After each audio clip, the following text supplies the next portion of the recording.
बोलिए श्री सद्गुरु महाराज की जय। श्री प्राणनाथ प्यारे की जय। श्री कृष्ण कन्हैया लाल की जय। समस्त सुंदर साथ की जय। मेरे सतगुरु मुझको देना सहारा, कहीं छूट जाए ना दामन तुम्हारा, कहीं छूट जाए ना दामन तुम्हारा। तेरे नाम का गुण गाती रहूं मैं, सुबह और शाम तुमको ध्याती रहूं मैं। तेरा नाम मुझको है प्राणों से प्यारा,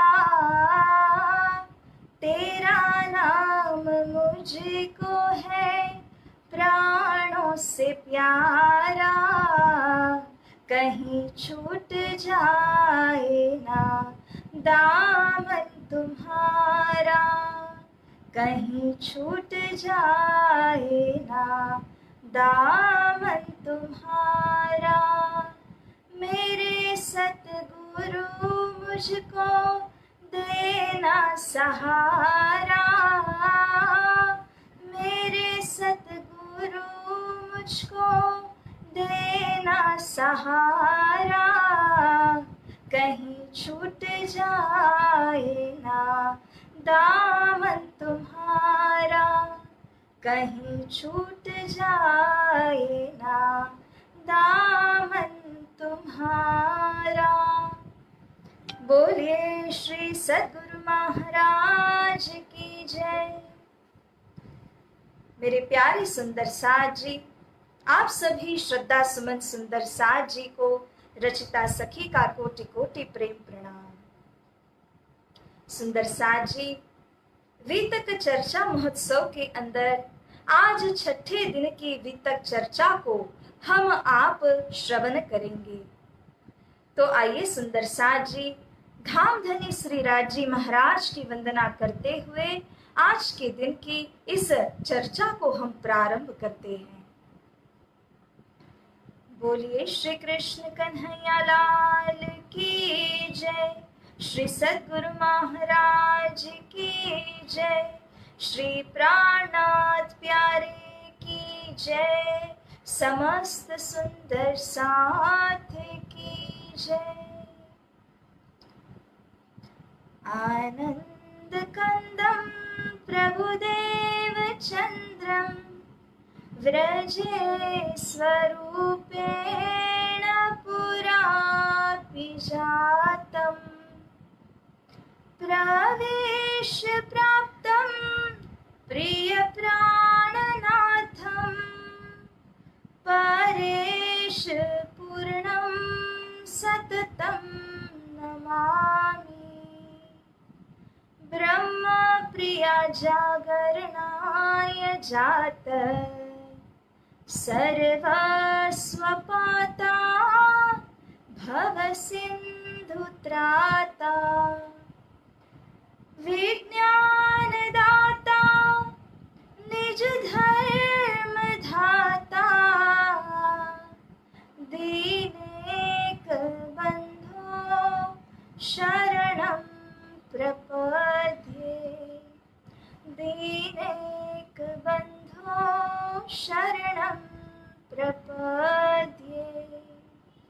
बोलो श्री प्राणनाथ प्यारे की जय। प्रथम लागू दो चरण को, धनिये न छुड़ायो क्षिण, लाख तले लाल एड़िया, मेरे जीव के एहि जीवना, मेरे जीव के एहि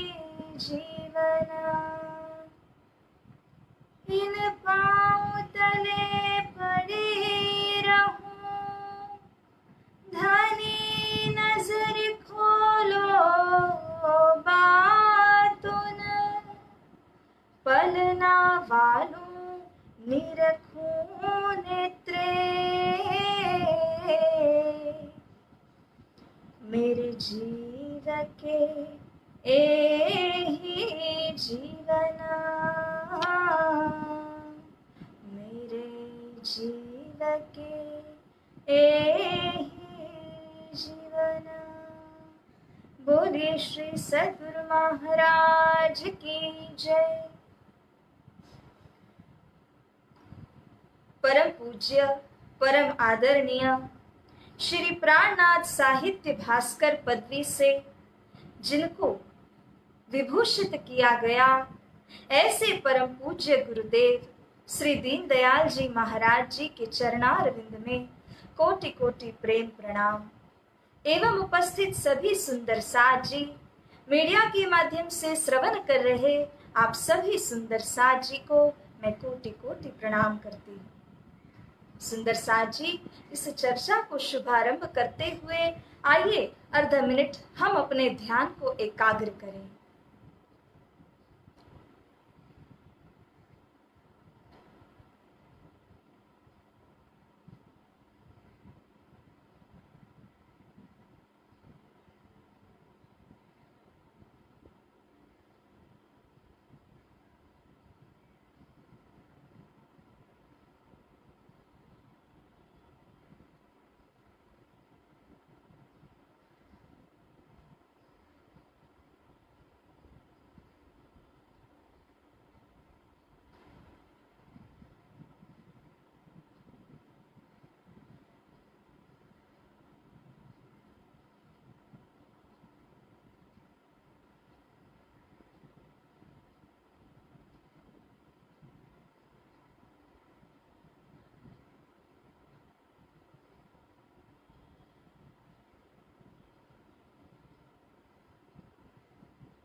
बोलिए श्री प्राणनाथ प्यारे की जय।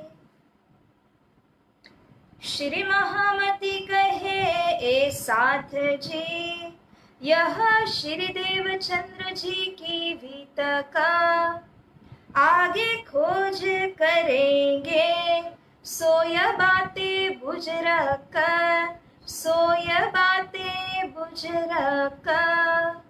बोलिए श्री प्राणनाथ प्यारे की जय। इन भांत श्री देवचंद्र जी आए पहुंचे कच्छ में, गए लोक अपने ठौर, आप लगे खोज में। प्यारी सुंदर साथ जी, कच्छ देश के अंदर आते समय श्री देवचंद्र जी की परीक्षा हुई और स्वयं धामधनी ने आकर के उनकी बाह को पकड़ करके उन्हें उस रास्ते से तार दिया एवं अपनी जमात के साथ में सम्मिलित कर दिया। अब यहाँ से आगे जब कच्छ देश को वे पहुंच जाते हैं, तब जमात तो अपने काम में लग गई, विवाह कराने के लिए आए थे, परंतु श्री देवचंद्र जी अपने खोज के कार्य में लग जाते हैं। कच्छ देश के अंदर जो विभिन्न मंदिर इत्यादि हैं, उनके अंदर श्री देवचंद्र जी इस प्रकार से खोज करते हैं। लगे खोज करने बैठे देहुरे जाए, चर्चा को तब पूछत वे प्रतिमा को ठहराए।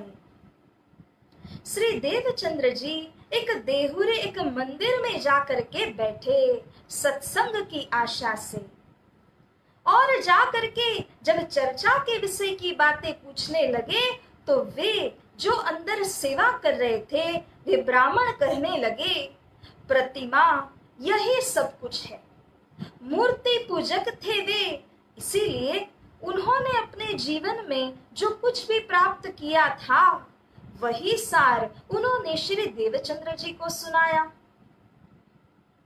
ब्राह्मण सेवा मूर्ति न की, वहां वे ब्राह्मण मूर्ति सेवा मूर्ति पूजा कर रहे थे। पूछी जो सतगुरु बात यह, बहु काल करी तुम सेव, दर्श्यो कहा तुम सकल किन्हो, कहो हम सो भेव। श्री देवचंद्र जी उनसे पूछते हैं कि हे ब्राह्मणों, बहुकाल से आप इसी मंदिर के अंदर मूर्ति पूजा करते आ रहे हैं, तो कृपा करके आप मुझे यह बताइए कि इतने वर्षों की पूजा से आपको जो लाभ हुआ है, जो सारांश की प्राप्ति आपने की है, उसको लेकर मेरे साथ में चर्चा कीजिए। अब यहाँ वे जो ब्राह्मण थे, उन्होंने श्री देवचंद्र जी को उत्तर दिया, उद्यम हमारे पेट को सो करत मिली नर नार, दूषण कहा तुम करत या पर, विरक्तनी मत सार। हे बालक, आप तो कोई विरक्त आत्मा मालूम होते हैं। हमारा उद्देश्य केवल अपने उदर कारणे हम इस मूर्ति की पूजा करते हैं और मंदिर का संचालन करते हैं।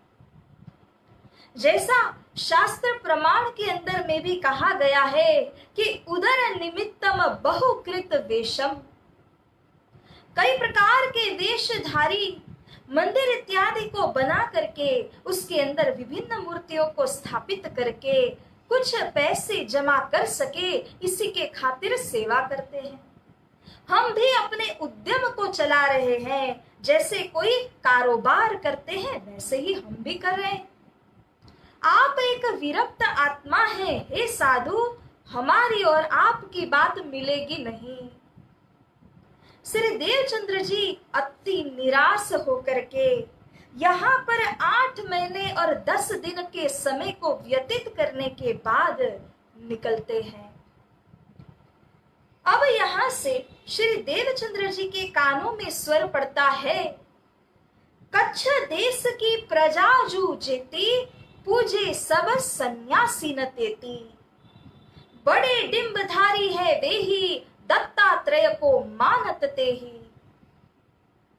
तो यहाँ पर डिंबधारी सन्यासी का बड़ा ही बोलबाला सुना, एवं कच्छ देश की जो सारी प्रजा थी वो उन्हें अपने गुरु के स्थान में मानती थी।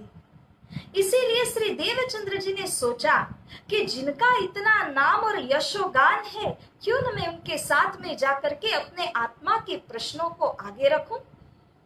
श्री देवचंद्र जी वहां पर पहुंचे। जो दत्तात्रेय को मान रहे थे ऐसे सन्यासी बड़े डिंबधारी थे, बहुत ही ऐसा भेष बनाया है सन्यासी का, एवं जटाजूट इत्यादि बना करके ऐसे लगते हैं कि मानो इन्हीं के पास में परमात्मा हो। सारी खलक उनके पास में जा रही थी। श्री देवचंद्र जी जब वहां पर पहुंचे, तब उन सन्यासी ने कहा, तहां जाए के खोजिया, कहे जानत है हम सब, देवे नाम सुमिरन, निश्चय कर ग्रहो तुम। हे साधक, मैं सब कुछ जानता हूं, वे सन्यासी कहते हैं, परंतु इससे पहले कि मैं अपना कुछ भी ज्ञान आपके समक्ष रखूं, आपने हमारे धर्म के दीक्षा मंत्र को ग्रहण करना होगा और इसके लिए बहुत कठोर तपस्या से पसार होना होगा, तब जाके आपको मंत्र मिलेगा। श्री देवचंद्र जी कहा है ना श्रीमुख वाणी के अंदर, कई जब तप किए व्रत नेम, सेवा स्वरूप स्नेह अति प्रेम, कई कसौटी कसी अति अंग, कई कसनी किए, कई कसौटी करी अति अंग, प्रेम सेवा में न कियो भंग। तो इस प्रकार से धनी श्री देवचंद्र जी ने भी कई प्रकार की कसनियों को यह सामना किया। पंचाग्नि तपे, हिमालय के बर्फ में जाकर के बर्फीली जगह के ऊपर में उनको वहां पर भी तपस्या करनी हुई। ये सब कुछ करने के बाद में सन्यासी ने उन्हें दीक्षा मंत्र प्रदान किया। अब उनके साथ में जो सत्संग होने लगा, वे तो दत्तात्रेय को मानते थे और भागवत आधारित चर्चा कथा सुनाते थे। श्री देवचंद्र जी के जो प्रश्न थे वे तो अति गहराई के कोई विरक्त आत्मा कर सके ऐसे ही प्रश्न थे।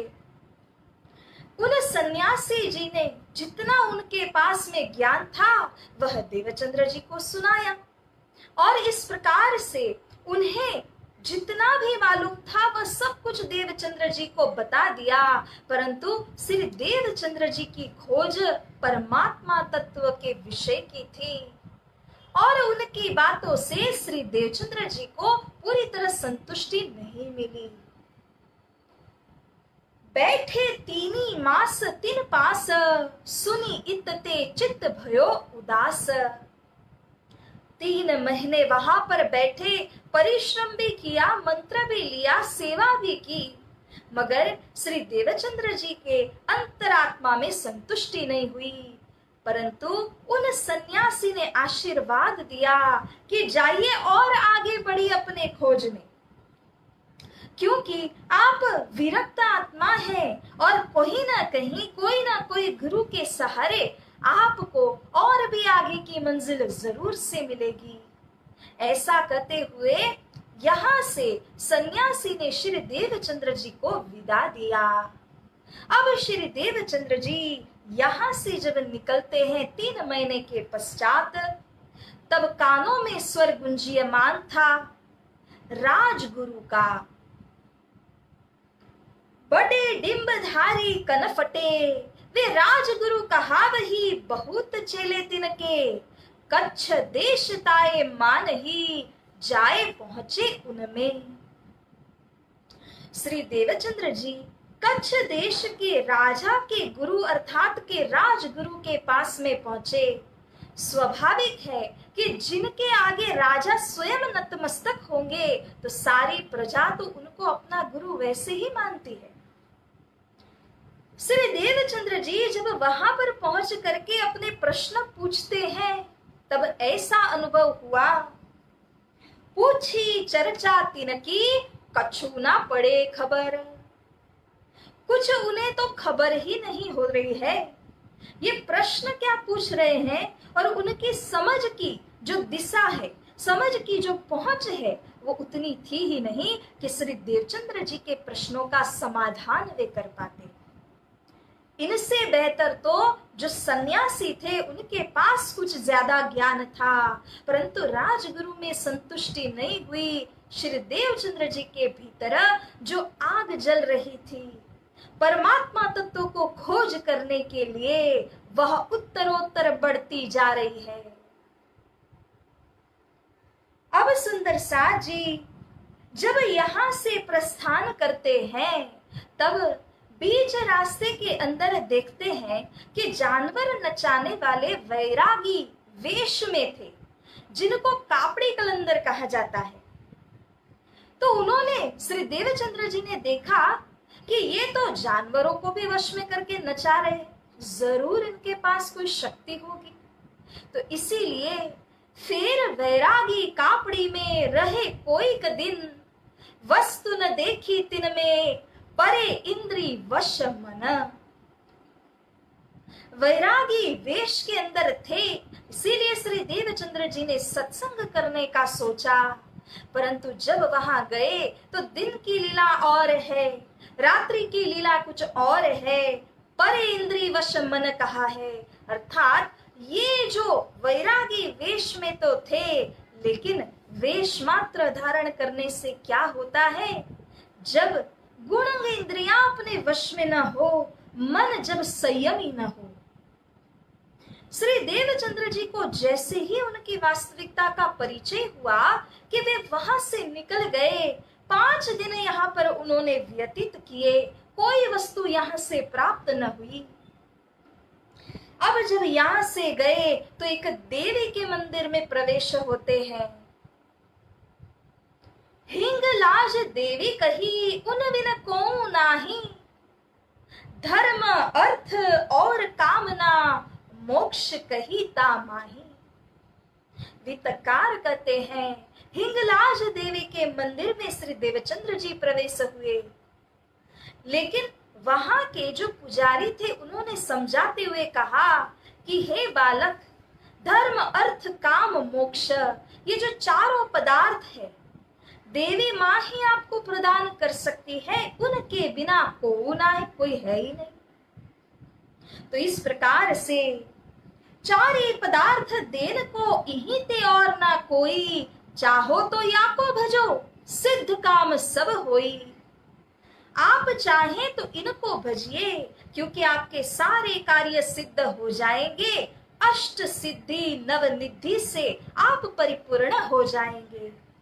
जब उन्होंने इस प्रकार से समझाया, परंतु देवचंद्र जी के आत्म के अंदर जो प्रश्न थे कि परमात्मा कौन, मैं कौन, मेरी आत्म कौन, इसका संबंध किसके साथ में जुड़ा है, इनमें से किसी भी बात का उत्तर उनके पास नहीं मिला। तो इस प्रकार से श्री देवचंद्र जी की खोज यहाँ भी पूरी नहीं हुई और यहाँ से निकल करके 15 दिन बैठे थे। फिर जब यहाँ से निकले तो बीच रास्ते में जाते वक्त मुल्ला ने जो बांग की आवाज दी, उसका स्वर उनके कानों में पड़ा। पूछी मुल्लन सो तहा, तुमरो मत कह आई, कहो हमें समझाय के अलख लख्यो किमी जाई। श्री देवचंद्र जी जो कि एक साधक आत्मा है, उनके मन में हिंदुत्व और मुसलमानपन को लेकर के कोई भेदभाव नहीं था। वे तो उस सुप्रीम ट्रूथ को, उन परमात्मा तत्व को खोज रहे थे। इसीलिए उन्होंने मुल्ला से भी सत्संग करने में कोई भी कमी नहीं रखी। महीना दिन उन्होंने वहां पर भी सत्संग करते हुए यह पूछा कि आप जिनको अलख अलहा कह रहे हैं, उनके विषय की बात मुझको बताइए। इन सत्संग के दिनों के दौरान मुल्ला ने बताया कि किस प्रकार से मोहम्मद साहिब को खुदा का म्याराज हुआ, घुंघराले बाल युक्त खुदा की छवि को उन्होंने देखा, दर्शन किया। मगर इसी के साथ में मुल्ला स्वयं बताते हैं कि खुदा तो बेचुन बेचगुन बेछबी बेनिमुन है, निर्गुण निराकार निरंजन वाले हैं। तो दोनों बातों का मिलान नहीं हो सका। एक ओर साकार लक्षण युक्त बताया तो दूसरी ओर उनको निराकार करके ठहरा दिया। श्री देवचंद्र जी ने यहाँ पर खोज तो की, परंतु वह खोज पर्याप्त न हुई और यहाँ से अब श्री देवचंद्र जी अति हताश मन से निकल गए, क्योंकि अभी भी उनको खोज करते हुए कुछ भी प्राप्त नहीं हुआ था। जहां भी वे जा रहे थे, सब कोई वेदों की और शास्त्रों की साक्षियां देते थे। श्री देवचंद्र जी ने सोचा कि सब कोई जो है वेदों की साक्षी देते हैं, प्रमाण देते हैं, क्यों ना मैं वेद अध्ययन करूं। इसीलिए वेद भवन के अंदर प्रवेश होते हैं श्री देवचंद्र जी, और वहां पर 2 वर्षों तक निरंतर उन्होंने वेदों का अध्ययन भी किया है। और ब्राह्मण भेष कई और भेष सब ठौर, खोजत ही फिरत है मेहनत करी अति जोर। बोलिए श्री सद्गुरु महाराज की, श्री निजानंद स्वामी की, श्री प्राणनाथ प्यारे की जय। तो सुंदर साथ जी, जहां पर ब्राह्मणों का वह वेद भवन था, वहां श्री देवचंद्र जी प्रवेश हुए और सुंदर सा वेश धारण करके वे भी वेदों का अध्ययन करने लगे। वेदों का अध्ययन करने से उन्हें 4 महावाक्य प्राप्त होते हैं। जिस प्रकार से हमारे श्री तारतम वाणी के द्वारा जो महावाक्य अथवा जो मूल तारतम मंत्र है, इसी तरह से वेदों का अध्ययन करने से सारांश रूप में श्री देवचंद्र जी को 4 महावाक्य प्राप्त हुए थे। ऋग्वेद का जब अध्ययन किया, तब उसमें से यह महावाक्य निकल कर आया, प्रज्ञानम आनंदम ब्रह्म। विशुद्ध ज्ञान को प्राप्त करने से, मनन करने से जो आनंद अनुभव होता है, प्रकट होता है, वही ब्रह्म है। मगर ब्रह्म कभी प्रकट नहीं होते, वे तो स्वयं सिद्ध है। और दूसरी बात कि ब्रह्म तो स्वयं सच्चिदानंदमय स्वरूप है, आनंद से वे कैसे प्रकट होंगे।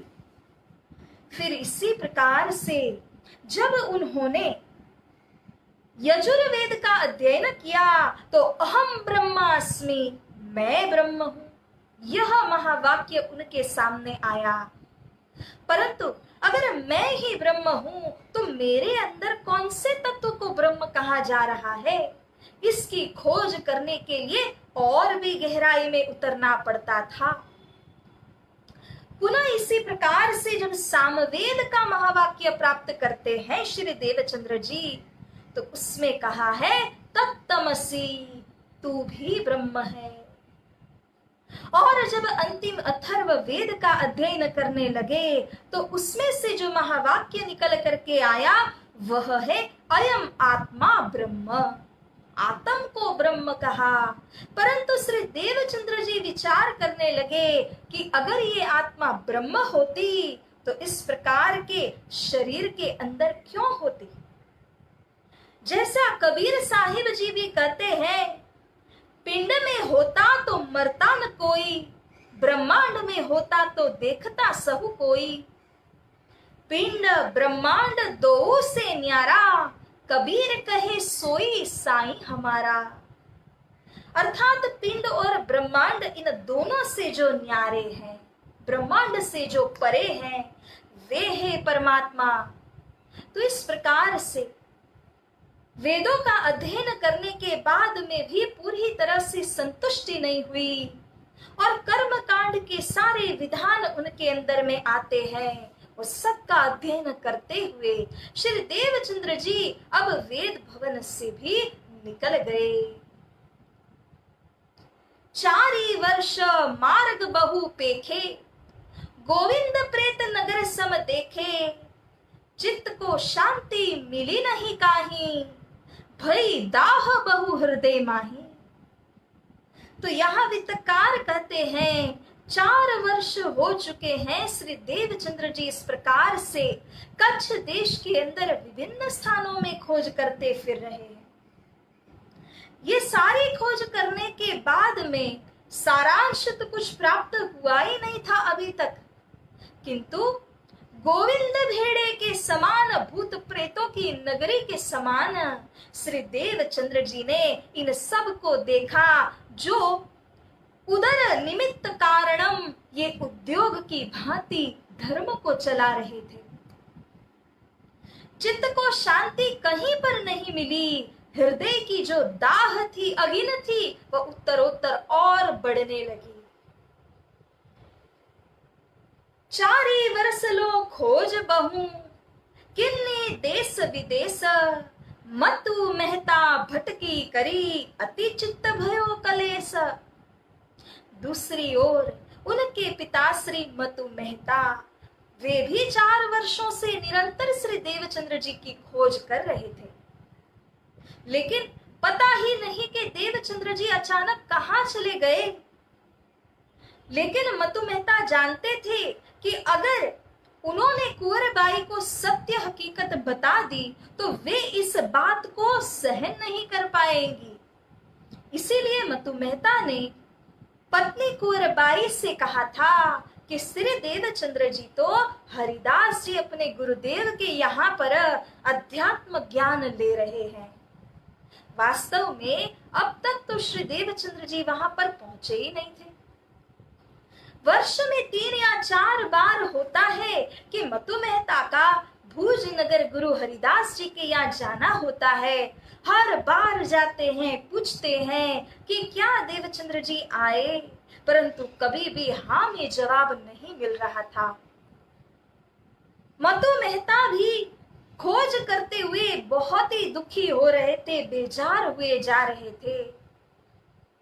अब प्यारे सुंदर साथ जी यहां से जब कच्छ देश के अंदर में श्री देवचंद्र जी को खोज करते हुए जब कुछ प्राप्त नहीं हुआ, तब उन्हें याद आ गई कि मैं गुरु हरिदास जी के पास में जाऊंगा। निज स्थल हरिदास जी के सतगुरु पहुंचे जाई, तजी के खोज सबई तुरत गुरु को भेंटे आई। हरिदास जी के स्थल यानी के घर मंदिर के अंदर श्री देवचंद्र जी प्रवेश हुए। सारी खोज को उन्होंने परित्याग कर दिया और गुरु जी से जाकर के भेंट करते हैं, मिलाप करते हैं। मेरे प्यारे सुंदर साथ जी, अब इस मिलाप का वर्णन करते हुए स्वामी श्री लालदास जी महाराज यहाँ पर कह रहे हैं, उभय चातक स्वाति जल है मगन चंद्र चकोर। ये दोनों गुरु शिष्य का जब मिलाप हुआ तब देखने जैसा दृश्य था, क्योंकि जिस प्रकार से चातक पक्षी होता है वह स्वाति नक्षत्र में बारिश की जो बूंद पड़ती है उस जल के लिए कब से इंतजार में रहता है, इसी प्रकार से चकोर पक्षी चंद्रमा को निहारते हुए देखता ही रहता है तल्लीनता से। ये दोनों उदाहरणों को प्रस्तुत करके इस मिलाप का वर्णन वित्तकार जी ने किया है। इसी प्रकार का मिलाप हुआ श्री देवचंद्र जी और गुरु हरिदास जी के बीच में। गिरा गद गद कुशल पूछते, जैसे ही सदगुरु स्वरूप वहां पहुंचते हैं, हरिदास जी को प्रणाम करते हैं कि वे गदगद हो गए, खुशखुशाल हो गए और श्री देवचंद्र जी को उनकी तबीयत और उनके क्षेम कुशल की बातें पूछने लगे। रहे कहाँ चिरकाल, 4 वर्ष लो घर तज्यो। हे देवचंद्र जी, चिरकाल 4 वर्षों तक आप कहाँ थे? न कोई पत्री लिखते हो, न कोई चिट्ठी का व्यवहार करते हो। आपके माता पिता किस दशा में है, क्या आपको अवगत है? सतगुरु तहा उत्तर दियो, बड़ी चूक की बात। बिना कहे पितु मात को आयो संग बरात। बोलिए श्री सतगुरु महाराज की जय। श्री देवचंद्र जी अब कहते हैं, हे गुरुवर, मुझे क्षमा कर दीजिए कि मैं अपने माता पिता को बिना कहे बरात के संग निकल गया। उमरकोट से कच्छ देश में 4 वर्षों तक मैं खोज कर रहा था।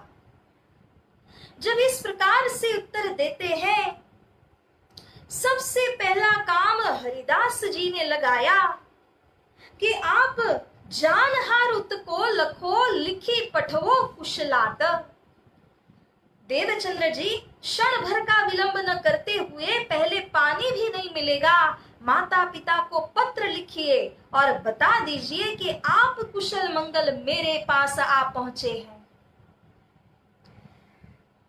तब श्री देवचंद्र जी ने गुरु की आज्ञा को मान देते हुए पत्र लिखा और पत्र लेकर के कोई व्यक्ति मतु मेहता तक उस पत्र को पहुंचाते हैं। संदेशा जाता है उमरकोट में। अब प्यारे सुंदर साथ जी, वित्तकार श्री लालदास जी महाराज जी यहाँ पर वर्णन करते हैं कि हरिदास जी किस प्रकार के थे। वे थे राधा वल्लभी सेवतकार जातम, सेवा बाके बिहारी जी की करे सखी भाव धर्म। राधा वल्लभी संप्रदाय मार्ग के गुरु हरिदास जी थे और अन्य की भांति वह देह के लिए या उदर निमित्तम सेवा नहीं कर रहे थे, भजन भक्ति नहीं कर रहे थे। वे तो आत्म के कारण पुष्ट हो करके आत्मा के कल्याण हेतु भक्ति करते थे, सेवा करते थे। बाके बिहारी जी और बाल मुकुंद जी की जो प्रतिमाएं उन्होंने पधराई थी, वहां पर ऋतु अनुसार सेवा करते थे। यही तो है सखी भाव धर्म। किस भाव से सेवा करनी चाहिए सुंदर साथ जी? सखी भाव से कर रहे हैं। हरिदास जी आत्मा के कल्याण के लिए कर रहे हैं, क्योंकि जब हम परमात्मा की सेवा करते हैं तो इतना अवश्य याद रखना है कि परमात्मा के अंदर कोई कमी नहीं है। सेवा जो करते हैं उनको लाभ होता है, उनका कल्याण होता है, उनका दिल पावन होता है। परमात्मा तो सबविद पियाजी समर्थ है ही। तो यहाँ हरिदास जी जब निर्मल चित्त को लेकर के सेवा करते हैं तो मैं सखी हूं, मैं अंगना हूं, दुल्हन हूं, ऐसा भाव लेकर के बांके बिहारी जी की सेवा वे करते हैं। जब जाड़े की ऋतु आ रही हो तो गर्म ऊनी वस्त्र को तैयार कर लेते हैं, पहले ही करके रखते हैं। जब गर्मी की ऋतु आए तब कोमल नर्म मुलायम ऐसे वस्त्रों को तैयार करते हैं। गर्मी में ठंडी करने की सेवा, ठंडी में गर्मी करने की सेवा, अन्य भी देह को स्वच्छ निर्मल रखना, ये सारी बातों का पूरी तरह से वे ध्यान रखते थे। ऐसे गुरु हरिदास जी भली भांति सेवा कार्य में लगे हुए थे। अब कुछ दिनों तक जब श्री देवचंद्र जी यहाँ पर बैठे तब उनको कैसा अनुभव हुआ। स्वामी श्री लालदास जी महाराज जी कहते हैं, इन ठिकाने आय के आत्म पायो करार, यह सचवटी देख के लगे करने विचार, इनकी मैं सेवा करूं, बोलिए श्री सद्गुरु महाराज की जय। जब इस ठिकाने पर श्री देवचंद्र जी का आना हुआ तब उन्होंने विचार किया, क्या बात है, किस प्रकार से सेवा कर रहे हैं। देखिए तो जरा, गुरु हरिदास जी रात दिन एक करते हुए ऋतु भी नहीं देखते, शरीर को शुद्ध आत्म के कारण सखी भाव से सेवा कर रहे हैं। यहाँ आने चंद्र जी के अंदर जो क्रांति मची हुई थी वह शांत हो गई। क्यों? क्योंकि उन्हें लगा मेरे सवालों का जवाब देने वाले, मुझे और आगे प्रवृत्त करने वाले जो गुरु हैं वे मुझे यहाँ पर मिल गए। सुंदर सा जी एक बहुत सुंदर शास्त्र प्रमाण में ऐसा कथित किया है, यस्य देवे परा भक्तिर् यथा देवे तथा गुरो तस्यैते कथिता हि अर्थाः प्रकाशन्ते महात्मनः। अर्थात जो भी कोई साधक आत्मा अपने गुरु के अंदर परमात्मा का भाव देख सकते हैं, परमात्मा के गूढ़ रहस्य को जानने वाले उन गुरुदेव की सेवा कर सकते हैं, तब सतगुरु के हृदय के अंदर जो भी बातें प्रकाशित हैं, परमात्मा तत्व का जो ज्ञान उनके दिल में निहित है, वह सारे ज्ञान का दुहन वह साधक आत्मा कर सकती है। तो सुंदर साथ जी जिसने भी परमात्मा तत्व की खोज में जो कुछ भी प्राप्त किया हो वह उनसे हासिल करने के लिए सेवा करनी चाहिए। क्यों? कहा है ना, श्रीमद् भगवत गीता में भी यही बात कहते हैं कि जब कभी आप किसी ऐसे महापुरुष के पास में जाएं जिनके पास में परमात्मा तत्व है, जिनके दिल में सच्चा ज्ञान है, उनके पास में जाकर के यदि आपको कुछ ग्रहण करने की भावना है तब क्या करना चाहिए? तत्विद्धि प्रणिपातेन परिप्रश्नेन सेवया उपदेक्षन्ति ते ज्ञानम ज्ञानिनः तत्वदर्शिनः। जाइए, नतमस्तक हो जाइए और पुष्पहार इत्यादि से गुरु को चंदन वंदन करते हुए उनको प्रार्थना कीजिए, तब उनके दिल में जो ज्ञान है, ब्रह्म ज्ञान है, वह बह करके आपके पास में पहुंच सकता है। सर्वप्रथम गुरु को अपने कोरे मन को समर्पित करना होगा, जिसके ऊपर गुरु उस ब्रह्म ज्ञान को प्रदान कर सके। तो सुंदर साथ जी इन्हीं सब चीजों का पालन करते हुए श्री देवचंद्र जी ने सोचा मैं इनकी सेवा करूं। किसकी सेवा? क्या बाल मुकुंद जी की या बाके बिहारी जी की? इनकी सेवा करने का मर्म है कि गुरु हरिदास जी की मैं सेवा करूं, ताकि उनके पास में इतने वर्षों की सेवा से जो सार गर्भित बात होगी वे प्रसन्न होकर मुझको प्रदान करेंगे। यह सोचते हुए श्री देवचंद्र जी ने अब गुरु हरिदास जी की सेवा करने के लिए मन में दृढ़ निश्चय कर लिया। और अब यहां से श्री देवचंद्र जी भली भांति अपने गुरु जी की सेवा करने लगे। अब देखते हैं आगे क्या होता है। पाती सुन ताही धरी मेहता करियो परियान, मजल पांचवे भुज नगर सुत ढीग पहुंचे आन। अब दूसरी ओर देखा जाए तो जब संदेशवाहक ने उमरकोट में पत्री पहुंचा दी, मतु मेहता तो रह ही नहीं सके, पांचवे मजल आ गए भूजनगर और श्री देवचंद्र जी से मिलाप करते हैं, गुरु हरिदास जी से भी मिलाप करते हैं। कही पुत्र भरी नैना, 4 वर्षों के उपरांत अपने पुत्र को देख रहे हैं। उस पिता के दिल की क्या हालत हुई होगी। आंखों में अश्रु हैं और श्री देवचंद्र जी को आलिंगन करना चाहते हैं, परंतु श्री लालदास जी कहते हैं श्री देवचंद्र जी माया के क्यों नजदीक न जाए, उनको वह गमे नहीं बड़ो दुख पहुंचाए। श्री देवचंद्र जी गुरु सेवा में तल्लीन है, परमात्मा खोज में तल्लीन है, पूरी तरह से विरक्त होकर के सेवा कर रहे हैं। माया के नजदीक जाना, व्यवहार के नजदीक जाना, ये उन्हें कदापि रास नहीं आता। वे दूर दूर दूर रहते हैं और पिताजी चाहते हैं कि मैं श्री देवचंद्र जी को ले चलूं उमरकोट, परंतु कई दिनों तक इस प्रकार से बातें करने के बाद भी श्री देवचंद्र जी माने नहीं।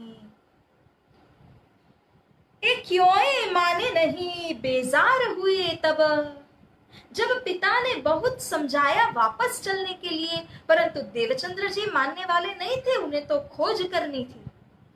बेजार हो गए और स्वामी हरिदास जी से उन्होंने जाकर के कहा, हे गुरुदेव, कुछ तो उपाय कर दीजिए कि ये देवचंद्र जी मान करके मेरे साथ चल दें। उनकी माता बिचारी कितनी परेशान है, 4 वर्षों से एक लौते पुत्र का मुख उन्होंने नहीं देखा है। गुरु हरिदास जी कहते हैं कि हे मतु मेहता, मैं अभी आज्ञा करूं कि हे देवचंद्र आप चले जाइए। देवचंद्र जी मेरी बात को ठुकराएंगे नहीं, मगर जब देवचंद्र जी यहाँ से चले जाएंगे तब वे वहां कितने दिनों तक रहेंगे ये मैं नहीं कह सकता, क्योंकि उनके अंदर खोज करने की जो तीव्र चाहना है वह उन्हें घर में रहने नहीं देगी। इस बार तो 4 वर्षों के उपरांत देवचंद्र जी हमें मिले तो सही, हो सकता है आगे मिले ही नहीं। इसीलिए एक युक्ति मैं आपको बताता हूं कि आप जिस प्रकार से यहाँ से पशु इत्यादि ले जा करके वहां बिक्री कर रहे हैं उमरकोट में, इसके बदले आप दोनों माता पिता यही भुजनगर में आ जाइए। अब ऐसा करना कि यहाँ से भुजनगर से जो पशु इत्यादि है उसको खरीदारी करके उमरकोट में बिक्री करना, फिर यहाँ आना, भुजनगर में रहना, सारा प्रबंध मैं कर दूंगा। यही युक्ति की बात मतु मेहता ने जाकर के कुंवर बाई से की और सारी हकीकत को बताया। किस प्रकार से 4 वर्षों तक श्री देवचंद्र जी लापता हो चुके थे, मगर मैंने आपसे झूठ कहा था क्योंकि आप इस बात को सहन नहीं कर पाती। देवचंद्र जी तो 4 वर्षों के बाद गुरु हरिदास जी के पास गए हैं। माता जी ने कहा, हमरो चित्त सूत में बस्यो, सुत बिन क्षीण इत जाए, सो क्षीण जल बिन मीन ज्यों तलफी महा अकुलाए। अरे आप मुझे क्यों पूछ रहे हैं कि मुझे वहां जाना है या नहीं? मेरा चित्त मेरे सूत, मेरे पुत्र, मेरे देवचंद्र जी में लगा हुआ है। इसीलिए देरी न कीजिए, चलिए हम जल्दी वहां जाते हैं और भुज नगर में ही रहेंगे। देवचंद्र जी अपनी खोज करते रहेंगे, भक्ति करते रहेंगे और हम भी वहां गुरु हरिदास जी के सानिध्य में रहेंगे।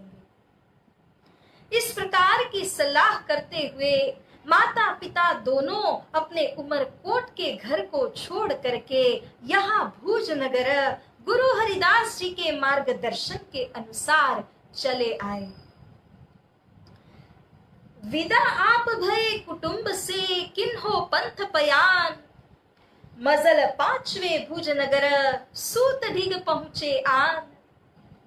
तो यहाँ 5 दिन का सफर तय करके सारा सामान सब कुछ लेकर के हमेशा के लिए उमरकोट को छोड़ दिया, भुज नगर में आ गए। हरिदास जी ने उनके लिए सारी सुविधाओं का मिलान किया। नौतन गृह बाखरी बड़ी तहां डेरा करवाई, घट नौतन सीधो सवई स्वामी तहां पहुंचाई। नया घर, साज सामान, सबसे सुसज्जित घर उनको दिया गया। अब परमात्मा की कृपा देखिए कि श्री देवचंद्र जी का यह सफर भी कितना आसान हो गया, क्योंकि जब कोई साधक आत्मा अपने घर से अन्न का दाना खाते हुए इस प्रकार से साधना करते हैं, तब उनकी साधना अति वेग से पूर्ण होती है। श्री देवचंद्र जी के ऊपर भी यही कृपा हुई कि माता पिता स्वयं भी भुजनगर में आ गए।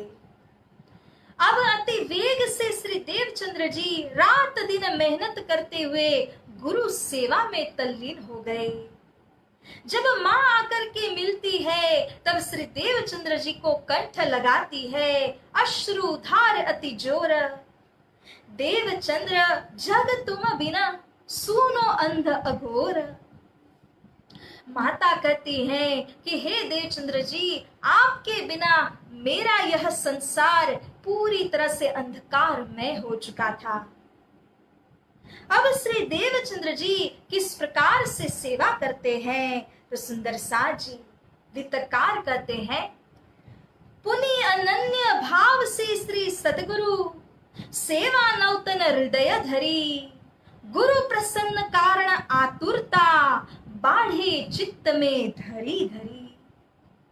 गुरु उनकी सेवा से बहुत ही प्रसन्न है, क्योंकि कभी जल भरने की सेवा, कभी बर्तन साफ करने की सेवा, कभी झाड़ू लगाने की सेवा, तो कभी परिक्रमा करने की सेवा श्री देवचंद्र जी ने की है। कोई भी सेवा करते वक्त उन्होंने किसी को जनाया नहीं कि मैं कौन सी सेवा कर रहा हूं।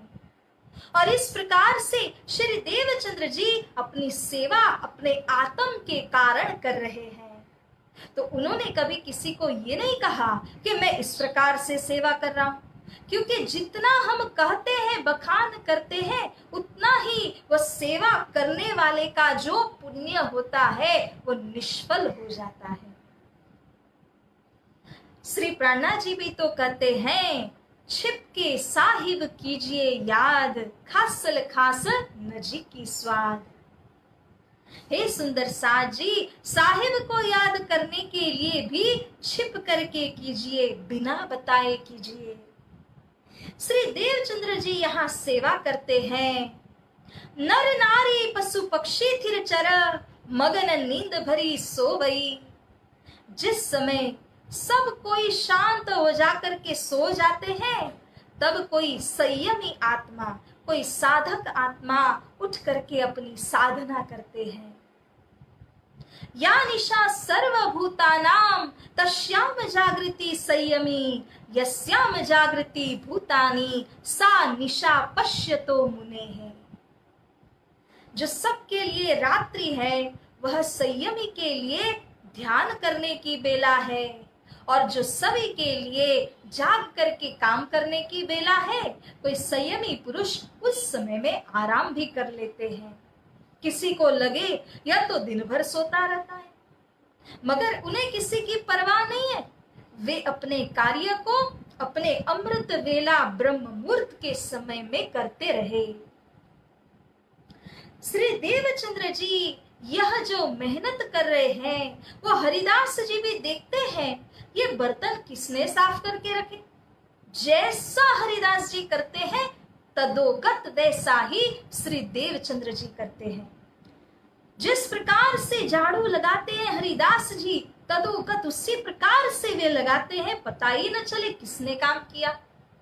और भाव भी इतना विशुद्ध कि मेरे गुरु जी के चरणों में एक कंकर भी चुभने न पाए। तो इस तरह की सेवा वे कर रहे हैं। हरिदास जी दिन प्रतिदिन प्रसन्न होते जा रहे हैं। सप्त मास 21 बरसे, देवचंद्र नाम कह परसे। जब 21 साल 7 महीने श्री देवचंद्र जी की उम्र हुई, तब गुरु हरिदास जी का सानिध्य प्राप्त होने के बाद हरिदास जी ने उनको सही पात्र जाना। पात्र को यदि ज्ञान न दिया जाए तो गुरु को भी दोष लगेगा, इसीलिए अपात्र को देना नहीं चाहिए। स्वामी श्री प्राणनाथ जी कहते हैं, पात्र ओळखीने कीजिए अर्चा। तो यहाँ पर जब गुरु हरिदास जी ने श्री देवचंद्र जी को योग्य पात्र देखा तो उन्हें मंत्र दीक्षा प्रदान करनी चाहिए। और इत्तेफाक देखिए कि उसी दिन पर मतु मेहता और कुंवर बाई जी ने विचार किया कि हम देवचंद्र जी के पैरों में बेड़ी लगा दे, विवाह कर दे, ताकि वह हमेशा मंदिर की दिशा में न दौड़े। अभी तो ऐसा है कि श्री देवचंद्र जी एक प्रहर घर में है और बाकी के 7 प्रहर मंदिर में जाकर गुरु हरिदास जी के साथ में भजन कीर्तन सत्संग करना एवं चर्चा श्रवण करना, गुरु सेवा करना, इसी में उनका समय व्यतीत हो रहा था। लेकिन जब माता पिता ने इस प्रकार का निश्चय किया तो देवचंद्र जी को मालूम नहीं था। जब देवचंद्र जी हरिदास जी के पास में गए, हरिदास जी के मन में विचार आया, मैं इनको मंत्र दूंगा। जब मंत्र देना चाहा तो देवचंद्र जी से हरिदास जी कहते हैं, भद्र भेष होकर के आइए तो आज मैं आपको मंत्र दीक्षा प्रदान करूंगा। गुरु की आज्ञा को कभी अवहेलना नहीं करते हैं श्री देवचंद्र जी। इसीलिए वे गए और भद्र भेष होकर के पंचक्षौर करते हुए गुरुदेव के पास में उपस्थित हुए। बाल मुकुंद बांके बिहारी जी की मूर्ति के सामने बैठा करके गुरु हरिदास जी ने उनको मंत्र देने के लिए तैयार किया और तब प्रश्न पूछते हैं कि हे देवचंद्र जी, क्या आपने इससे पूर्व किसी का मंत्र लिया है? श्री देवचंद्र जी कहते हैं, लिया सन्यासी का कर विश्वास। हाँ गुरुदेव, मैंने एक सन्यासी का मंत्र लिया है। तो गुरु हरिदास जी कहते हैं, एक चिट्ठी लीजिए, उसके ऊपर में वह मंत्र लिख दीजिए और फिर उस चिट्ठी को ऐसा फोल्ड करके एक रोटी के ऊपर में चिपकाइए, रोटी को पका करके उस सन्यासी के भक्त को दे दीजिए। इससे क्या होगा? उस मंत्र की शक्ति आपके मन से, आपके शरीर से चली जाएगी और तब मैं आपको नया मंत्र दूंगा। श्री देवचंद्र जी अब कहते हैं कि हे गुरुदेव, ऐसा तो आम जनता का विचार होता है। क्यों? क्योंकि जब किसी मंत्र के अंदर इतनी शक्ति है कि उससे पहले यदि कोई मंत्र प्रवेश हो, उससे यह मंत्र जोरावर हो, तो पहले दिया गया मंत्र अपने आप निस्तेज हो जाएगा।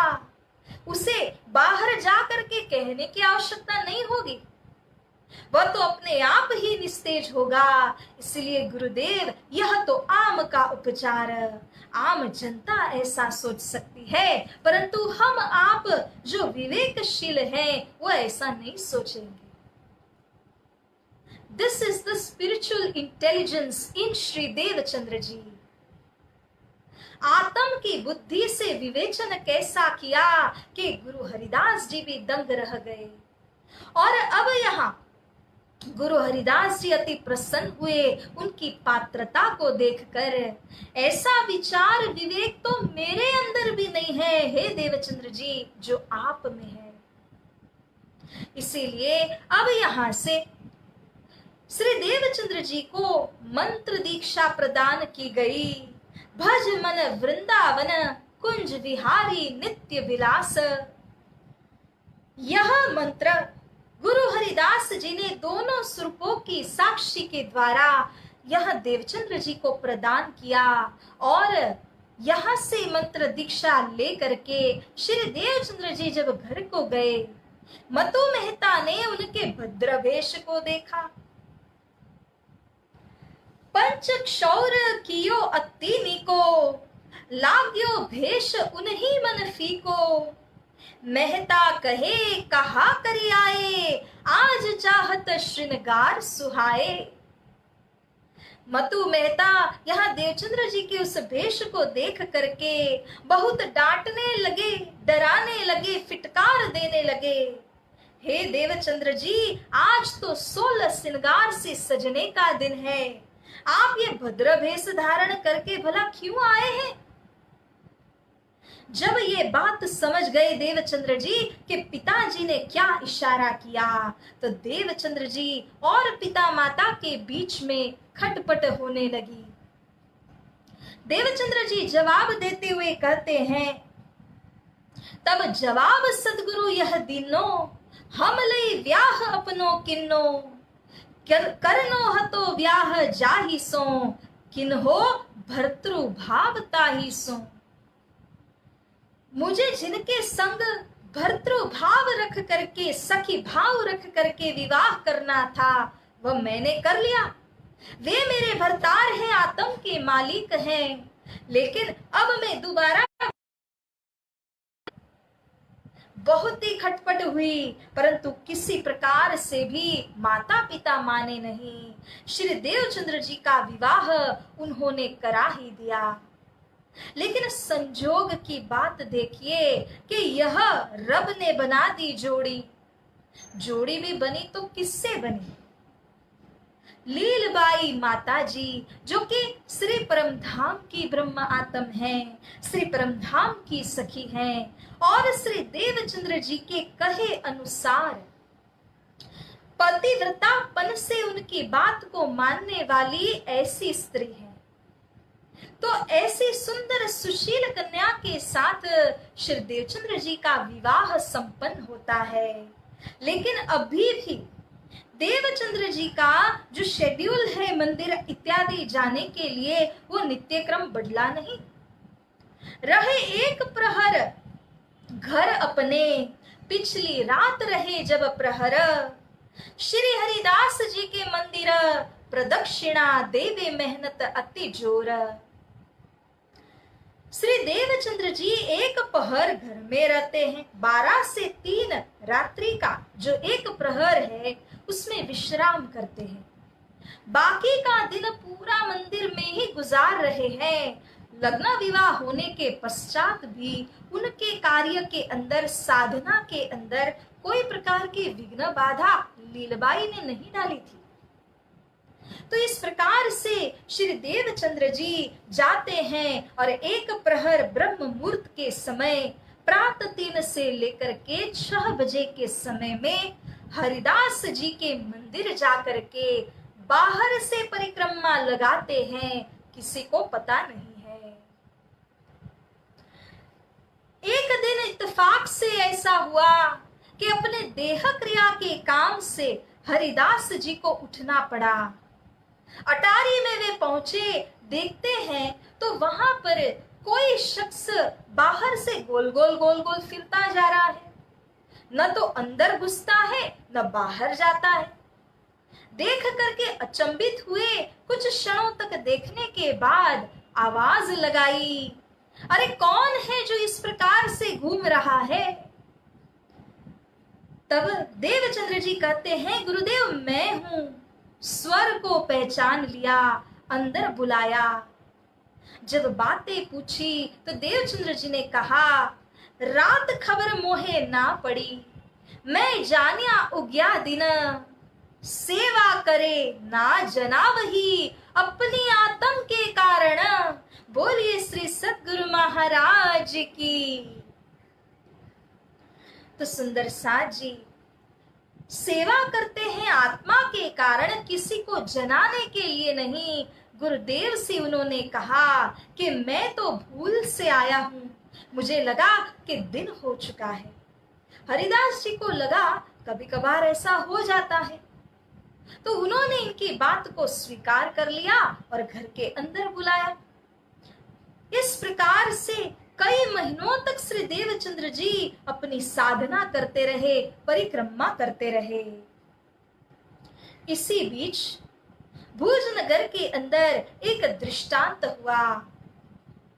वृश्चिक दस्यो एक दिन एकई, 4 जन मिल आए ले कई, उठी हरिदास जी मंत्र पढ़ी दिनो, 3 वेर लो कारज किन्हो। एक दिन भुजनगर के अंदर एक ऐसी बात हुई कि हरिदास जी और श्री देवचंद्र जी वे दोनों अध्ययन कर रहे थे। गुरुजी सुनाने में मस्त और श्री देवचंद्र जी श्रवण करने में तल्लीन थे। तो ऐसे ही समय में किसी ने बाहर से चिल्लाते हुए कहा, हरिदास जी, हरिदास जी, हरिदास जी, बाहर आइए। उनका स्वर इतना चिंताजनक था, हरिदास जी और देवचंद्र जी दौड़ पड़े। बाहर आकर के देखते हैं तो एक व्यक्ति को बिच्छू ने डंक मारा, जहर पूरे शरीर में व्यापक था और वह व्यक्ति मृत तुल्य था। 4 जने तो मिलके उठा कर लाए थे। हरिदास जी एक ऐसा मंत्र जानते थे जिससे बिच्छू का डंक उतर जाता है। हरिदास जी तुरंत पहुंचे, मूंछों के ऊपर उन्होंने ताव दिया, मंत्र एक बार पढ़ा, व्यक्ति के शरीर का आधा जहर उतर गया। फिर इसी प्रकार से दूसरी तरफ मूंछों पर ताव लगाते हुए पुनः मंत्र को पढ़ते हैं तो बाकी का आधा जहर भी उतर गया। जब तीसरी बार मंत्र को पढ़ा तो उस व्यक्ति के अंदर का तमाम जहर उतर करके वह तो खड़ा हो गया। वे सभी व्यक्ति हरिदास जी की जय जयकार करने लगे, कहने लगे कि आपने एक नहीं बल्कि पूरे परिवार की जान बचाई, क्योंकि इसके सारे परिवार का बोझ इसी के ऊपर में था। ऐसा कहते हुए वे सारे व्यक्ति उनका गुणगान करते हैं और यहां से निकल गए। जब भीतर आकर के हरिदास जी ने देवचंद्र जी से कहा, हे देवचंद्र जी, ये मंत्र के अंदर बहुत शक्ति है, आप भी इसे हृदय में धारण कर लीजिए। कभी मैं यहाँ न हूं, ऐसी कोई आपत्ति आ जाए तो आप भी मंत्र का प्रयोग कर सकते हैं। श्री देवचंद्र जी इस बात का जवाब देते हुए कहते हैं कि हे गुरुदेव, जो मंत्र आपने पहले ही मुझको दिया है, मंत्र देते वक्त आपने मुझको समझाया हुआ था कि इस मंत्र के अंदर इतनी शक्ति है कि जन्म लेते वक्त लाखों बिच्छू का डंक हमें महसूस होता है, इतना दर्द होता है। मृत्यु होते समय भी लाखों बिच्छू का डंक महसूस होता है, इतनी पीड़ा होती है। इस दुख दर्द से बचाने वाले मंत्र को आप पहले ही मुझे प्रदान कर चुके हैं और जो मंत्र मेरे हृदय में, मेरे रोम रोम में व्यापक हो चुका है। हे गुरुदेव, एक मंत्र, एक बिच्छू के डंक को उतारने वाले मंत्र को अब मैं कौन से रोम में धारण करूंगा, क्योंकि जो मंत्र आपने दिया है उसकी शक्ति इससे कई गुना ज्यादा है। It is correctly said so. The purity of the mind and the reach of the intellect are complementary.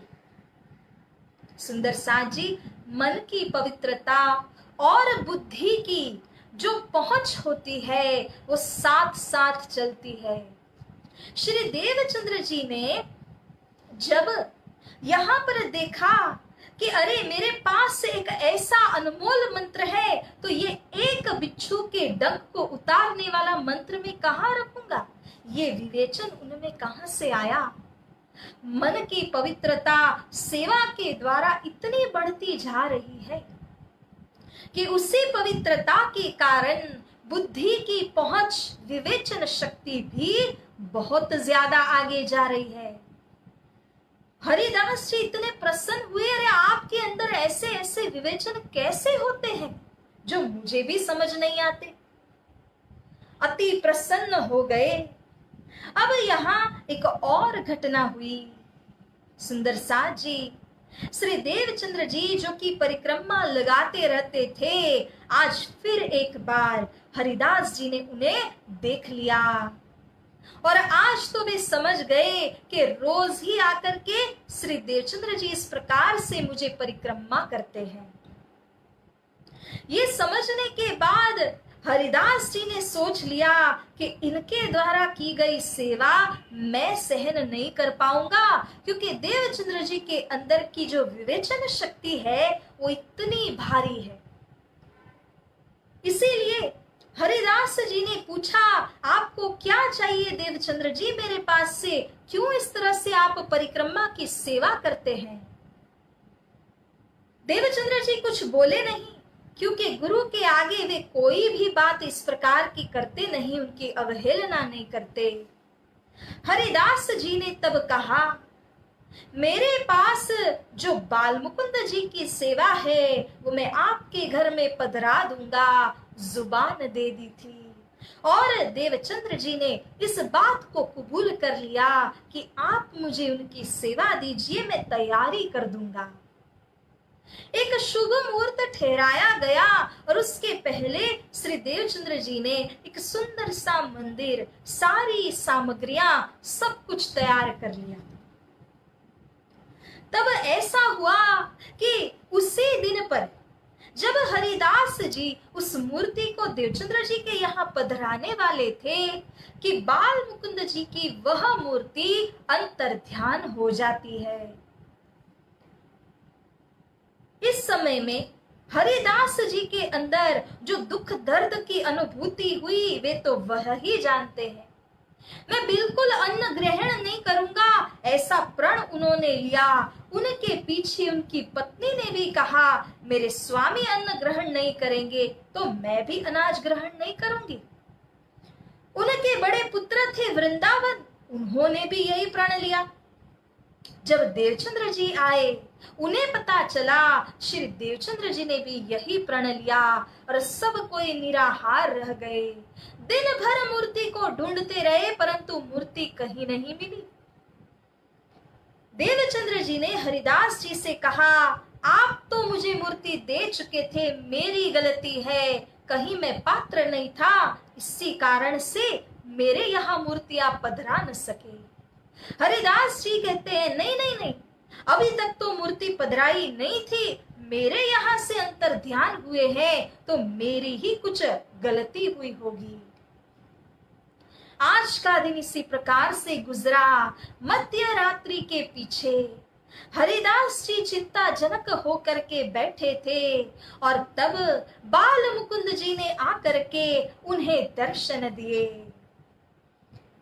तीनी जाम रात्रि जब भई, नींद सुषुप्ति लागी तिन गई।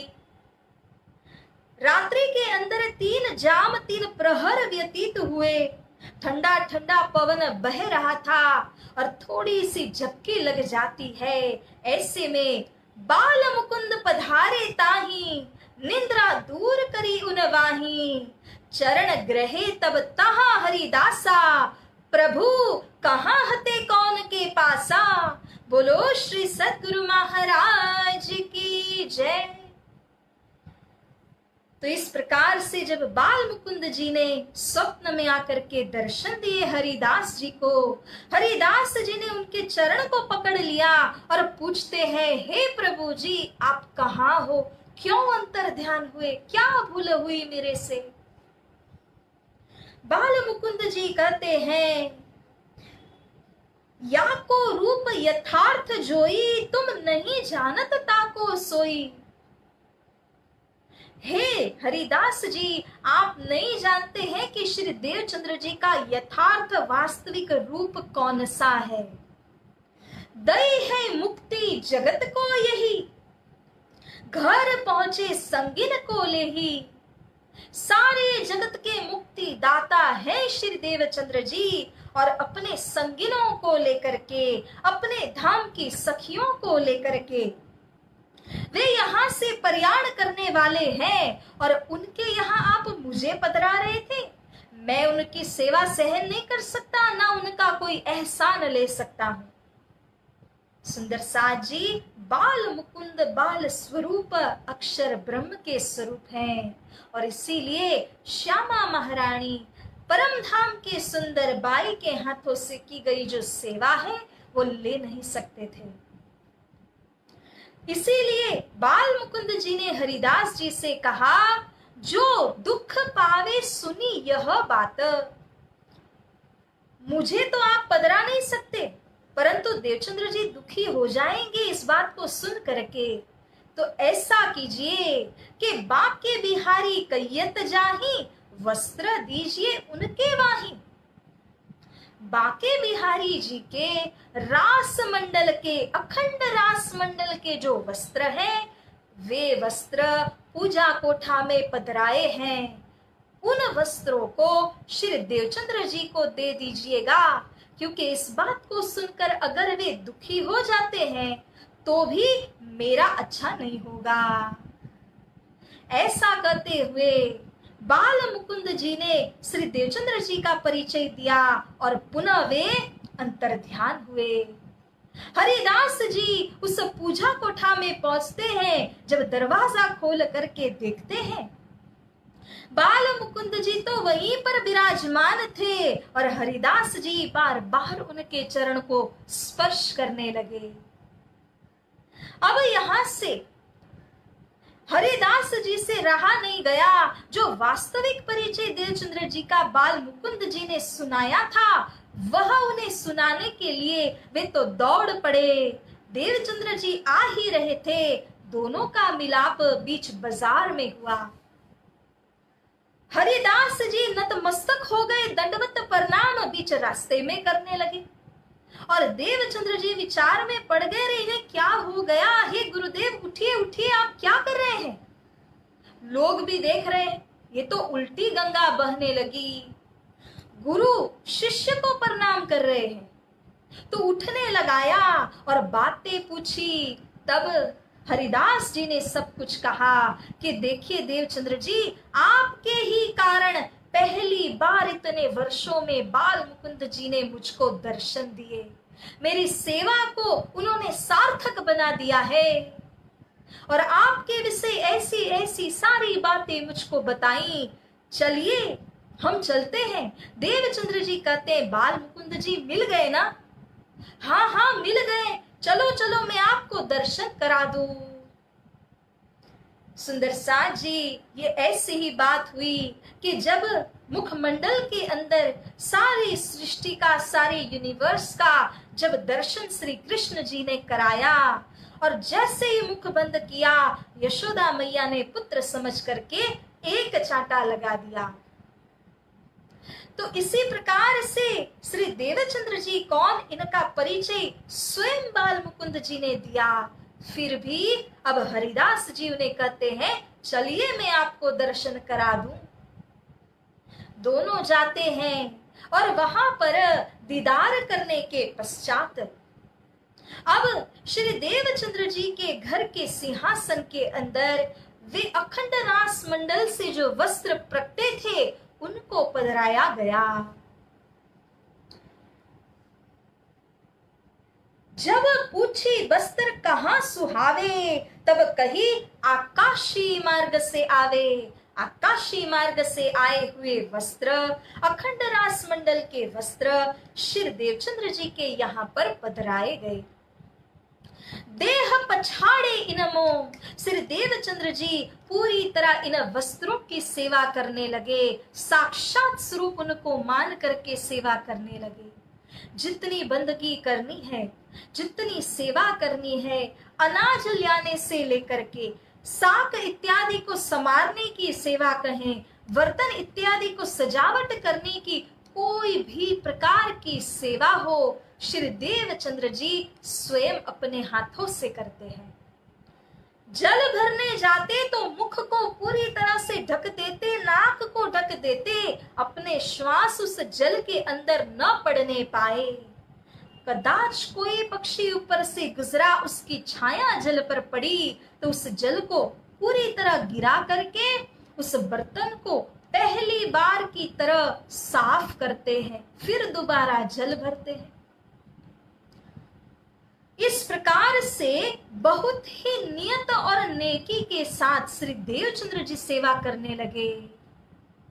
जब इन भांत सेवा करे लगे लीलबाई को लोग कहने, तुम ऐसी स्त्री हो घर में। श्री देवचंद्र जी मेहनत करे हाथों से। जब भी कोई आस पड़ोस के लोग घर में आते हैं तो देखते हैं बेचारे देवचंद्र जी बैठे हैं, चावल को साफ कर रहे हैं, कभी सब्जी को संवार रहे हैं, और लीलबाई बैठी है देख रही है। तो आने जाने वाले व्यक्तियों को लगता है अरे लीलबाई बैठी है और देवचंद्र जी काम कर रहे हैं। आज के युग की भांति तब तो था नहीं, इसीलिए जो बड़ी बुजुर्ग थी, औरतें थी, वे तो कहती अरे देखो देखो देखो वह लीलबाई जा रही है, ये तो साक्षात कलयुग आ चुका है। जो उनके हम उम्र की औरतें थी वे कहती हैं अरे देखिए लीलबाई तो अहो भाग्यशाली, ऐसे पति मिले, सारा काम खुद करते। और जो कुंवारिकाएं थी वो परमात्मा से मांगती हैं हमें देवचंद्र जी जैसे पति मिल जाएं जो सारा काम करते रहें। इस प्रकार से पूरे नगर के अंदर लीलबाई को लेकर के सब कोई निंदनीय वचन कहने लगे, उंगलियां उठाने लगे, बहुत निंदा होने लगी। और दूसरी ओर हरिदास जी बार बार यहाँ आते, श्री देवचंद्र जी को प्रणाम करते। लोगों ने यह देखा और सब कोई इस बात की निंदा करने लगे। सुंदर साथ जी इस प्रकार से कहते हैं ना, निंदक न्यारे रखिए आंगन कुटी छवाए। जो निंदा करने वाले लोग हैं उन्हें तो अपने आंगन में कुटी बना करके सुबह शाम थाल देना चाहिए, बैठो और निंदा करते रहो, क्योंकि जितनी निंदा होती है उतनी ही साधना में सफलता होती है। क्योंकि जो कुकर्म इत्यादि है उनकी निंदा के माध्यम से निर्मूल होने लग जाते हैं और हमारा लक्ष्य थोड़ा सरल हो जाता है। और देखिए ना कि इसी प्रकार से श्री देवचंद्र जी जो कि नित्य प्रति इस साधना में लगे हुए हैं, ध्यान करते हैं, आज उनकी साधना भी सफल हो जाती है। कई वर्षों से सिपाही भेष वाले व्यक्ति ने दर्शन दिए, उन्हीं का स्मरण करते, उन्हीं को थाल भोग अर्पण करते आए थे देवचंद्र जी। ध्यान भी करते, भजन कीर्तन भी करते, परंतु आज के दिन क्या हुआ सुंदर साथ जी, इन भांत एक दिन हुआ ध्यान में दर्शन, जाने हम ब्रज में गए द्वार नंद जी के रोशन। बोलिए श्री कृष्ण कन्हैया लाल की, श्री सद्गुरु महाराज की, श्री प्राणनाथ प्यारे की जय। तो आज के दिन ब्रह्म मुहूर्त के अंदर श्री देवचंद्र जी का ध्यान जब लगा तो ऐसा अनुभव हुआ मैं तो व्रजमंडल 42पुरा में पहुंचा हूं और उसमें भी द्वार नंद के रोशन, नंद जी के घर के द्वार में पहुंच जाते हैं श्री देवचंद्र जी। वहां पर जब देखते हैं तब जो यशोदा मैया थी माची के ऊपर बैठ करके दूध को ओटाने की वह सेवा कर रही थी। गोपियां वहां पर आने जाने टहल करने की सेवा में लगी थी। कोई कुछ काम कर रही है, कोई कुछ और कर रही है। जब देवचंद्र जी वहां पहुंचे, यशोदा मैया ने देखा, उन्हें अंदर बुलाती हैं, आओ आओ देवचंद्र जी आओ। अपने पास में बिठाया और पूछा, आप क्या कैसे हैं, कुशल मंगल पूछते हैं। और तत्पश्चात उनसे कहा कि अब आप कुछ खा लीजिए। परंतु देवचंद्र जी की उत्साह उमंग किसी और ही विषय है। श्री देवचंद्र जी ने पूछा, श्री कृष्ण जी कहाँ है मैया?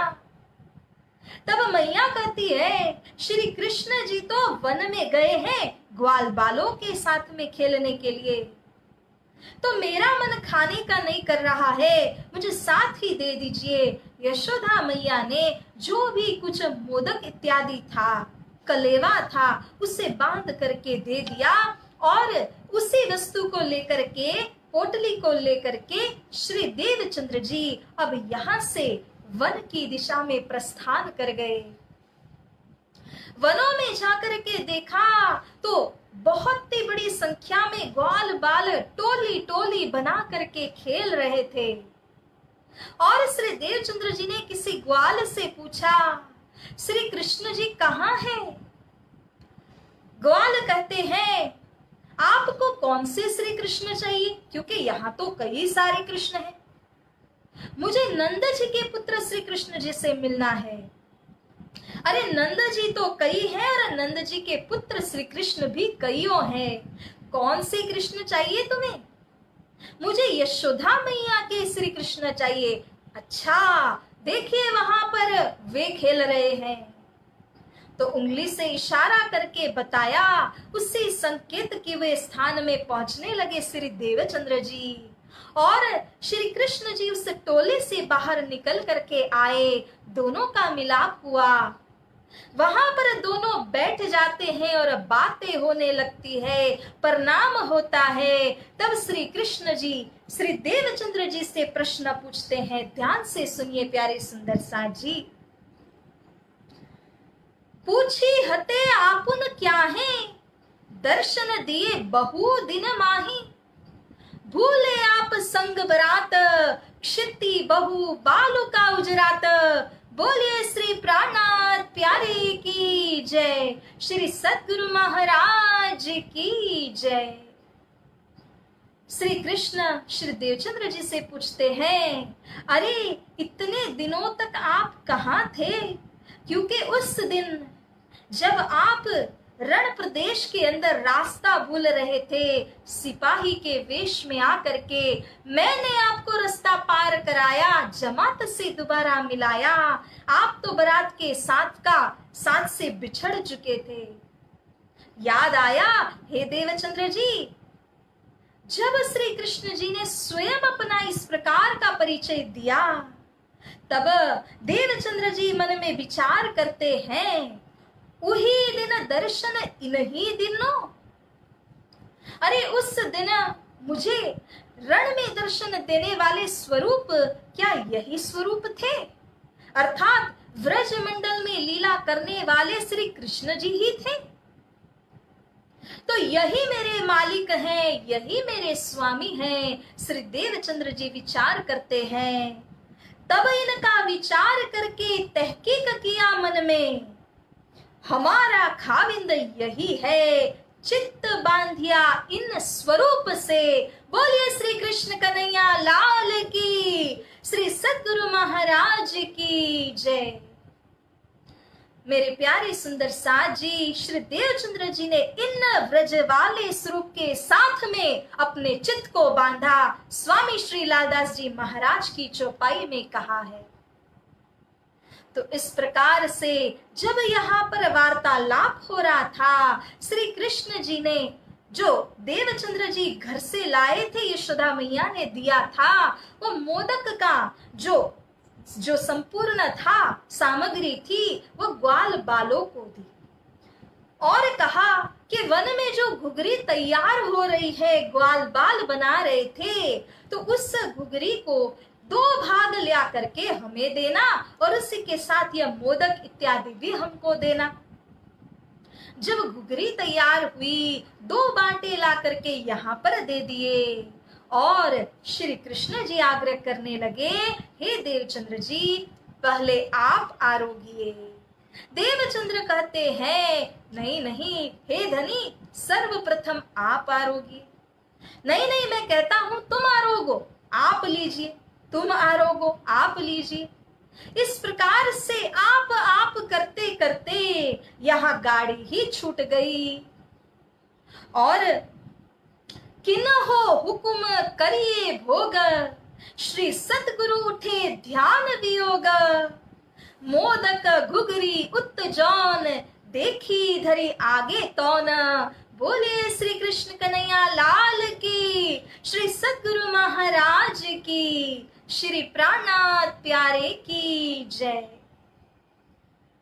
तो जब श्री कृष्ण जी ने पहले लेने का हुक्म किया, देवचंद्र जी नहीं माने। इसी बात पर ध्यान जब टूट गया, श्री देवचंद्र जी के हृदय अंतस्करण से वह जो मोदक और घुघरी का प्रसाद था वो अपने नजर के सामने यहाँ पर मिला। और प्यारे सुंदर साज जी अब वे क्या करते, अब तो श्री कृष्ण जी को कह भी नहीं सकते, वह प्रसाद लेना ही था। इस तरह से ध्यान टूटा। मोदक और घुघरी का जो प्रसाद है वो प्रसाद अब श्री देवचंद्र जी ने ग्रहण किया। लखी के यह प्रगट प्रसाद, बाड़ियो निजानंद अनाद। किन्नो अधिक चित्त विचार, लिन हो खोज को फलसार।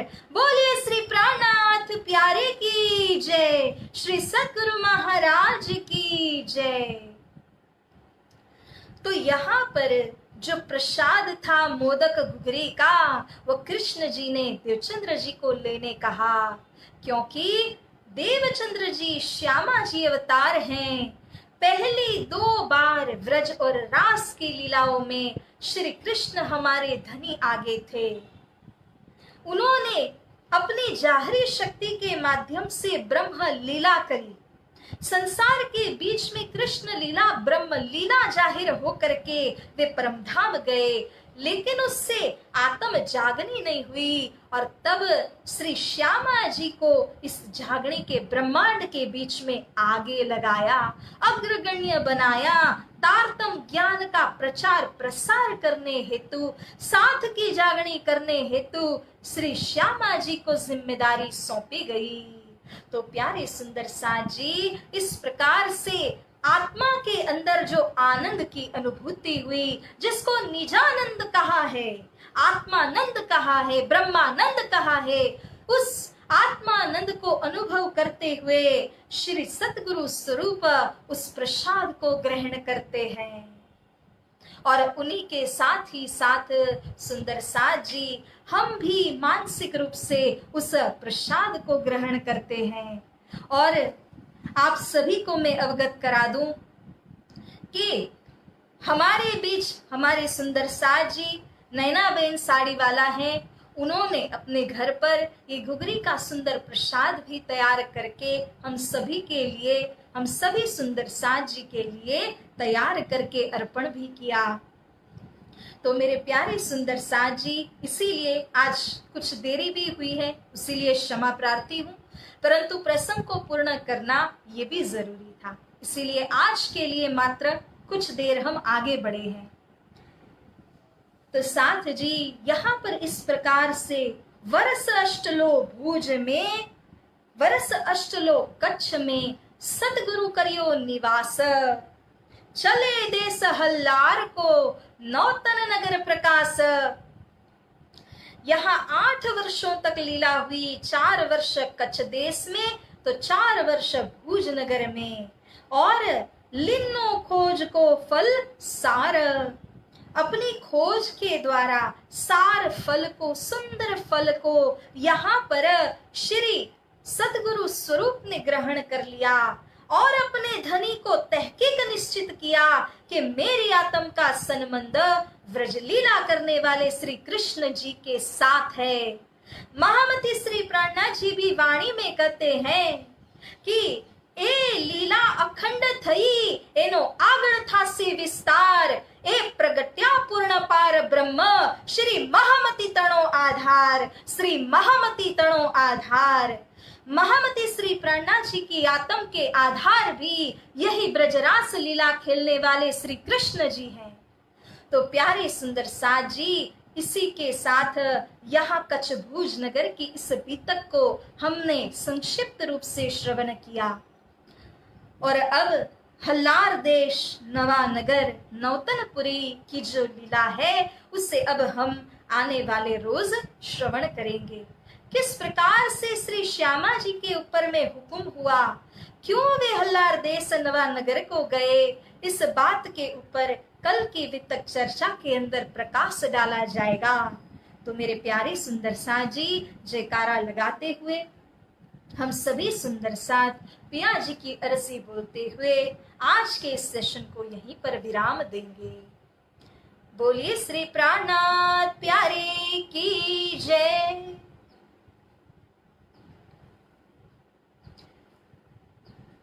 लखी के यह प्रगट प्रसाद, बाड्यो निजानंद अनाद, उपज्यो अधिक चित्त विचार, लीनो खोज को फल सार, लीनो खोज को फल सार।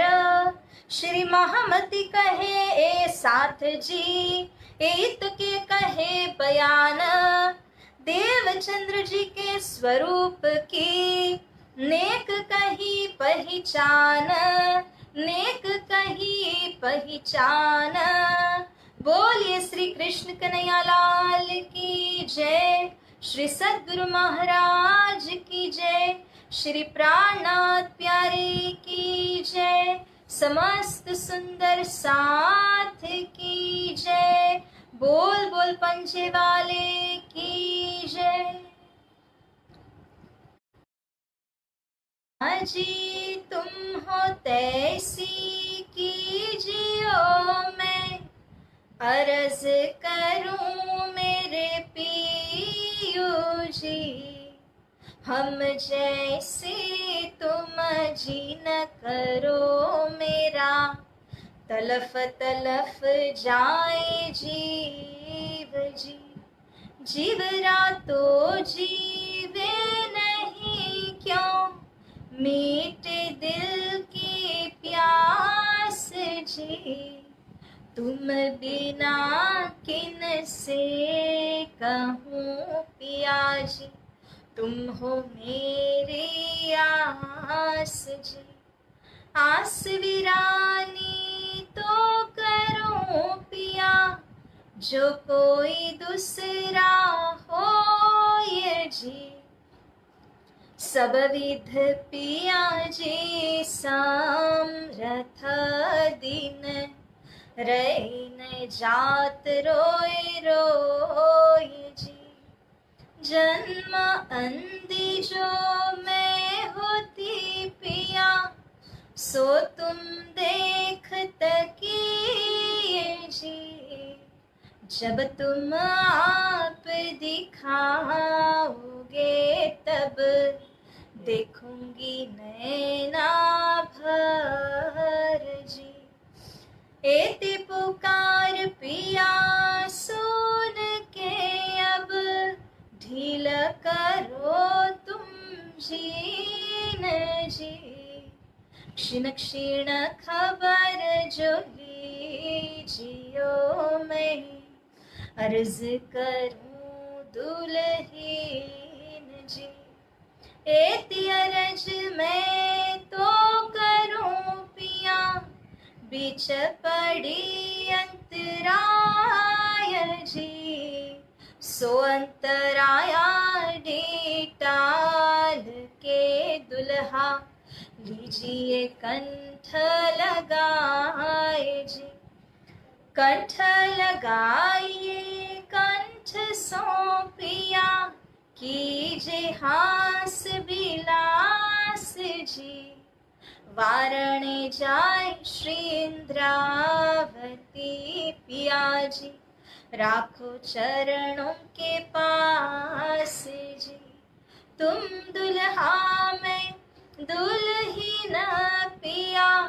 और न जानो बात जी, इशक सो सेवा करो पिया जी, सर्वे अंगों साक्षात जी।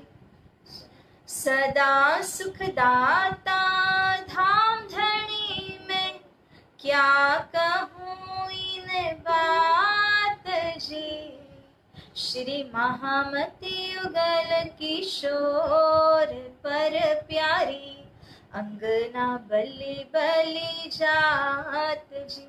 सदा सुखदाता धाम धनी में, क्या कहूँ इन बात जी, श्री महामती जुगल किशोर पर प्यारी, अंगना बलि बलि जात जी। पिया जी तुम हो तैसी कीजियो, मैं अर्ज करूं मेरे पियू जी, हम जैसी तुम जीन करो मेरा, तलफ तलफ जाए जीव जी, मेरा तलफ तलफ जाए जीव जी। बोलिए श्री सद्गुरु महाराज की जय, श्री प्राणनाथ प्यारे की जय, श्री कृष्ण की जय, स्वामी श्रीलालदास जी महाराज की जय, बोल बोल पंजे वाले की जय, समस्त सुंदर साथ की जय। प्रेम प्रणाम सुंदर साथ जी। I express my gratitude to have all of you with me. Please keep going like this. Let us have all our beautiful sessions with you. So let me tell you goodbye until then, and let's meet tomorrow again. Pranam ji.